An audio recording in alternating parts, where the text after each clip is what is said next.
Hello'. ইংৰাজীত কথা ক'বলৈ পৰাটো আজিকালি আৱশ্যকীয় হৈ পৰিছে। আৱশ্যকীয় মানে কি, ইংৰাজীত কথা ক'ব পাৰিলে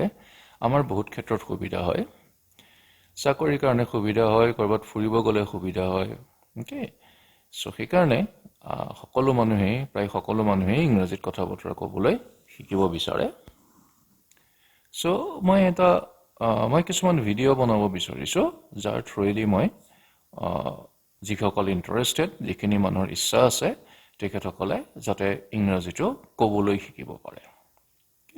তাৰমানে কি হয়, আমাৰ বেছিখিনি মানুহে ইংৰাজীটো বুজি পায় আৰু বা পঢ়িব পাৰে, পঢ়ি পেলাই বুজি পায়। কোনোবা যদি ভাৰতীয় মানুহে কয়, ধৰক নৰ্থ ইণ্ডিয়ান ভাৰতীয় মানুহে কয়, তেতিয়াও বুজিব পাৰে। আমেৰিকান কোনোবাই ক'লে আমেৰিকান একচেণ্টত বুজিবলৈ অসুবিধা হয়। ব্ৰিটিছৰ যদি খুব একচেণ্ট দি কয়, তেতিয়াও বুজিবলৈ অসুবিধা পায়। অ'কে, তেনেকৈ চাউথ ইণ্ডিয়ান কিছুমানে তেওঁলোকৰ একচেণ্টত কয়, ইংৰাজীটো কয় কাৰণে বুজিবলৈ অসুবিধা হয়। কিন্তু জেনেৰেলি যিটো ইণ্ডিয়ান ইংলিছ, ইণ্ডিয়ান প্ৰনাউন্সিয়েশ্যনৰ ইংলিছ, ইণ্ডিয়ান উচ্চাৰণৰ ইংলিছ, সেইটো প্ৰায়খিনি মানুহে বুজি পায়। খালি ক'ব নোৱাৰে, ক'বলৈ অসুবিধা পায়। এইখিনিতে আহি পেলাই ৰৈ থকাৰ নিচিনা লাগে। কথাখিনি আহি কিন্তু ডিঙিত এইখিনি যে ৰৈ গ'ল, তেনেকুৱা ধৰণৰ লাগে। তো এইটো বস্তু নাইকিয়া কৰিবৰ কাৰণে, ইংৰাজী ক'বলৈ যাতে আপোনালোকে পাৰে, সেইটো শিকাবৰ কাৰণে মই কিছুমান ভিডিঅ' বনাম বুলি ভাবিছোঁ। সৰু সৰু খণ্ডত বহুতবোৰ ভিডিঅ' হ'ব। যেতিয়া মই সময় পাওঁ, তেতিয়া মই তাক ৰেকৰ্ডিং কৰি পেলাই আপলোড কৰি দিম এই ইউটিউব চেনেলটোত। তো আপোনালোকৰ যদি কাৰোবাৰ শিকাৰ ইচ্ছা আছে, তেতিয়াহ'লে চেনেলটো লাইক কৰি থ'ব, চেনেলটো ছাবস্ক্ৰাইব কৰি থ'ব আৰু বেল আইকনটো দবাই থ'ব, যাতে মই যেতিয়া নতুনকৈ কিবা আপলোড কৰোঁ আপোনালোকে গম পায়। এতিয়া ইংৰাজী ক'বৰ কাৰণে এটা অতি আৱশ্যকীয় কথা হৈছে যে আমাৰ উচ্চাৰণটো অলপ শুদ্ধ হ'ব লাগে। মানে খুব শুদ্ধ হ'ব নালাগে, তেনেকৈ মই কৈছোঁ। গ্ৰামাৰটো অলপ শুদ্ধ হ'ব লাগে। একদম পৰীক্ষাত 100ৰ ভিতৰত 100 পোৱাকৈ শুদ্ধ হ'ব নালাগে, কিন্তু অলপ হ'লেও শুদ্ধ হ'ব লাগিব। অ'কে, মই দুটা এক্সাম্পল দি পেলাই আপোনালোকক বুজাব খুজিছোঁ কথাটো, কিয় এইকেইটা বস্তু দৰকাৰ হয়। বহুতে উচ্চাৰণটোৰ ওপৰত গুৰুত্ব নিদিয়ে, কিন্তু এইটো দৰকাৰী বস্তু। অ'কে, সেইটো নহ'লে আপোনাৰ ইংৰাজী কোৱাটো ঠিক নহ'ব। চাওক, মই অসমীয়াত যদি ক'ব বিচাৰিছোঁ, মই নহয়, ধৰক কোনোবা এজনে যদি অসমীয়াত ক'ব বিচাৰিছে মোক যে তেওঁৰ কাজিৰঙা চোৱাৰ ইচ্ছা আছে,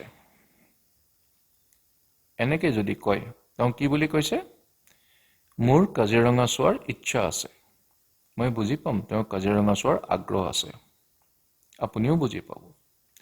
কোনোবা এজনে যদি এনেকৈ কয় মোৰ কাজিৰঙা চোৱাৰ ইচ্ছা আছে, তেতিয়াও আমি বুজি পাম। আপুনি বুজি পাম যে তেওঁৰ কাজিৰঙা চোৱাৰ আগ্ৰহ আছে। কিন্তু সেই মানুহজনে যদি এনেকৈ কয় যে মোৰ কাজিৰঙা চোৱাৰ ইচ্ছা আছে,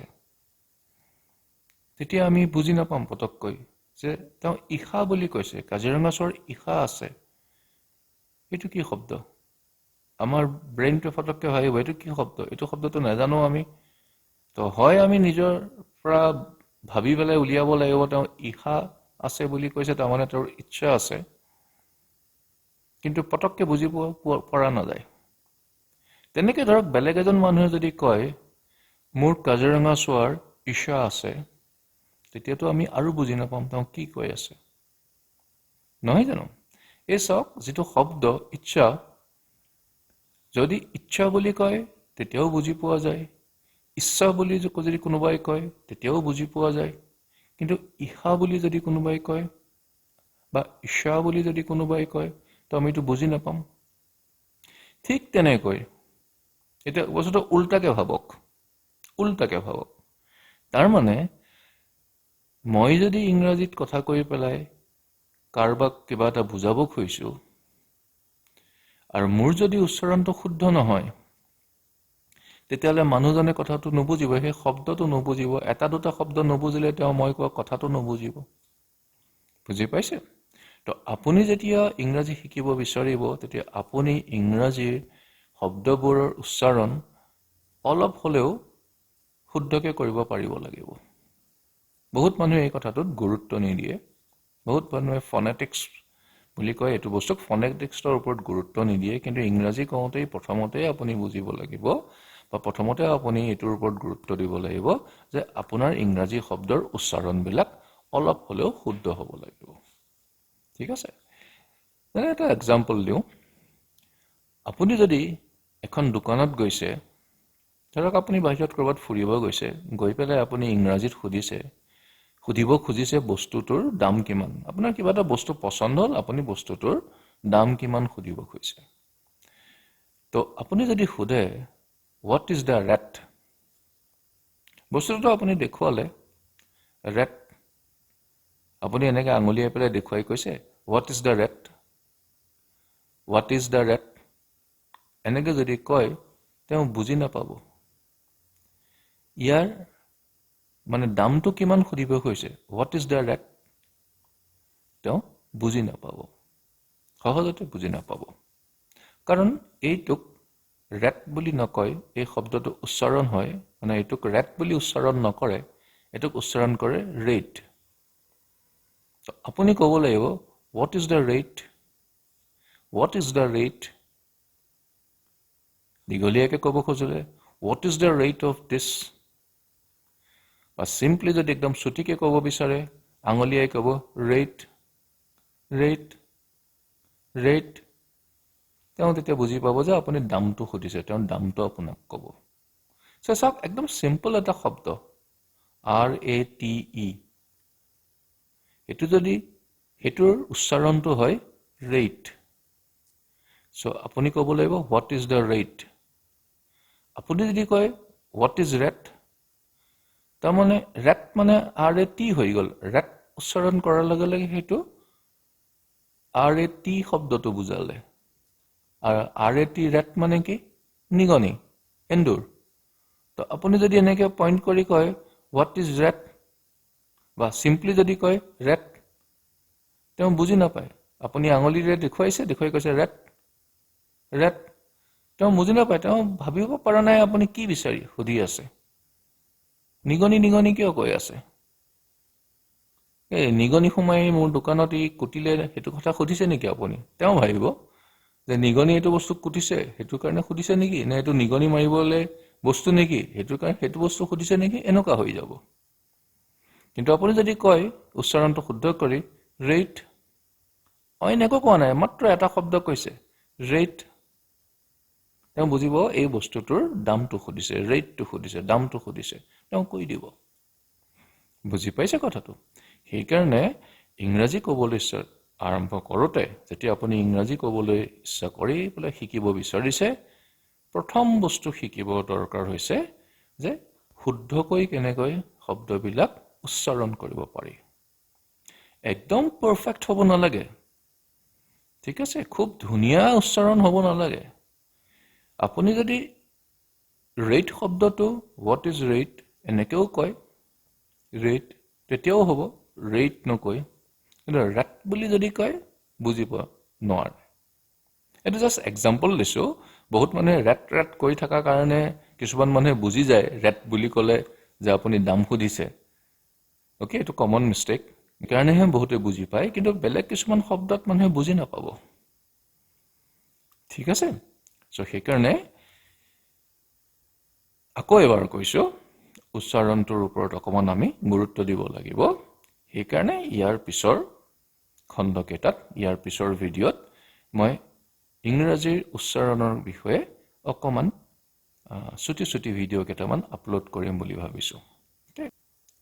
ইয়াৰ পাছত নেক্সট এটা সৰু কথা আপোনাক কওঁ খুব ইম্পৰ্টেন্ট কথা গ্ৰামাৰটোৰ ওপৰত বহুত বেছি গুৰুত্ব দিব নালাগে কিন্তু গ্ৰামাৰটো তাৰমানে মই অলপ আগত কোৱাৰ নিচিনাকৈ 100% কাৰেক্ট হ'ব লাগিব বুলি কথা নাই কিন্তু অলপ হলেও কাৰেক্ট হ'ব লাগিব আপুনি ধৰক কাৰোবাক অসমীয়াত কৈছে যে মই দিল্লীলৈ গৈছিলো এটো অতীতৰ কথা past tense হয় এটো যেতিয়া আপুনি ইংৰাজীত ক'ব তো আপুনি কাৰোবাক কৈছে ইংৰাজীত কথাটো আপুনি এনেকৈ ক'ব পাৰে I went to Delhi তাকে নকৈ আপুনি যদি কয় I go to Delhi I go to Delhi তেতিয়াহ'লে তাৰ অসমীয়া অনুবাদ কেনেকুৱা হ'ব অসমীয়াত হেতু কি বুজাব মই দিল্লী যাওঁ চাওক মই দিল্লী যাওঁ আৰু মই দিল্লীলৈ গৈছিলো দুটা বাক্যৰ অৰ্থ বহুত বেলেগ দিল্লীলৈ গৈছিলো মানে আপুনি এবাৰ গৈছিলে কোনোবা দিনা অতীতত গৈছিলে আৰু মই দিল্লীলৈ যাওঁ মানে আপুনি দিল্লীলৈ মাজে মাজে গৈয়ে থাকে ঠিক তেনেকৈ I went to Delhi to হ'ব যে আপুনি অতীতত গৈছে past tense and I go to Delhi মানে এটোৱে বুজিব এটোৱে বুজাব সিজন মানুহে এনেকৈ বুজিব আপুনি দিল্লীলৈ মাজে মাজে গৈয়ে থাকে আপুনি দিল্লীলৈ তো সেই যে অতীতৰ কথা ক'বৰ কাৰণে আপুনি go verbটোৰ আপুনি কি ইউজ কৰিব লগা হৈছে তাৰ past tenseটো went ইউজ কৰিব লগা হৈছে I went to Delhi ঠিক আছে সো এনেকুৱা ধৰণৰ গ্ৰামাৰ বিলাক আপোনাৰ শুদ্ধ হ'ব লাগিব মানে আপোনাৰ শুদ্ধ হ'ব লাগিব না এটো বুজাইছো এনেকুৱা ধৰণৰ গ্ৰামাৰ বিলাক আপুনি শুদ্ধকে ক'ব পাৰিব লাগিব ইমান বেছি যদি ভুল হৈ যায় তেতিয়া হলে প্ৰবলেম হ'ব মানুহজনে বেলেগ এটা ধৰণে বুজিব কথাটো ওকে কিন্তু সৰু সৰু গ্ৰামাৰৰ ভুলবিলাক ইমান বেছি ইম্পৰ্টেন্ট নহয় আপুনি কৈ যাব পাৰিব ইজন মানুহেও বুজি পাব হেবোৰ ইগনোৰ কৰি দিব হৈছে আৰু অকমান গ্ৰামাটিক্যাল ভুল হৈছে ইগনোৰ কৰি দিব ঠিক আছে তাতকেও এটা ডাঙৰ কথা হৈছে যে আমি ইংৰাজীত যেনেকৈ সেন্টেন্সবোৰ লিখো বাক্যবোৰ লিখো পুৰা গ্ৰামাটিক্যালি ইংৰাজীত কথা বতৰা কওঁতে তেনেকে কোৱা নহয় আমি অসমীয়াতো তেনেকে নকওঁ একচুয়ালি আমি এটা ছুটিকে কৈ থৈ দিওঁ বস্তু কিছুমান তো মোৰ এই যেটো মই ভিডিঅ'বোৰ বনাবলৈ গৈ আছো সো তাত মই এই ধৰণৰ বস্তুবিলাক শিকাম আপোনালোকে অতি সহজে তেতিয়া কৰবাত গৈ পেলাই কাৰোবাৰ লগত কথা পাতিব পাৰিব দোকান এখনৰ লগত কথা পাতিব পাৰিব বহুতখিনি কাম হৈ যাব কাম চলাকৈ ইংৰাজীটো আপোনালোকৰ হৈ যাব চাকৰি কাৰণে হৈ যাব ক'বাত ফুৰিব গলে হৈ যাব কোনবা মানুহ লগ পালে যোনে অসমীয়া নাজানে ইংৰাজীত কথা পাতিব লগা হৈছে আপুনি ইংৰাজীত কথা পাতিব পৰা হৈ যাব ঠিক আছে যদি ভিডিঅ'টো ভাল পাইছে তেতিয়ালে ভিডিঅ'টো এটা লাইক কৰিব ভিডিঅ'টো শেয়াৰ কৰিব বেলেগৰ লগত যাতে বেলেগ আপোনালোকৰ যিবিলাক WhatsAppৰ গ্ৰুপ আছে বা ফেসবুকৰ গ্ৰুপ আছে তাত শেয়াৰ কৰিব যাতে বেছি মানুহে ভিডিঅ'টো দেখা পায় যাৰ ইন্টাৰেষ্ট আছে তাৰ ভিতৰত তেওঁলোকে যাতে এই ভিডিঅ'টো চাব পাৰে আৰু এই চেনেলটো সাবস্ক্ৰাইব কৰিব যাতে ইয়াৰ পিছত যেতিয়া মই ভিডিঅ' আপলোড কৰিম আপোনালোকে গম পায় যে ভিডিঅ' আপলোড হৈছে আপোনালোকে এই ভিডিঅ'টো চাব পাৰে আৰু এই চেনেলটোত এডুকেশ্যনৰ ওপৰত বহুত বেলেগ ধৰণৰ ভিডিঅ' থাকে বেলেগ টপিকছৰ ওপৰত আৰু প্ৰতিটো বস্তু সহজতে শিকাবলৈ মই চেষ্টা কৰোঁ সেইকাৰণে চেনেলটোৰ নাম লাৰ্ণ ইজিলি মানে সহজতে শিকক ঠিক আছে তো আজিলৈ ইমানে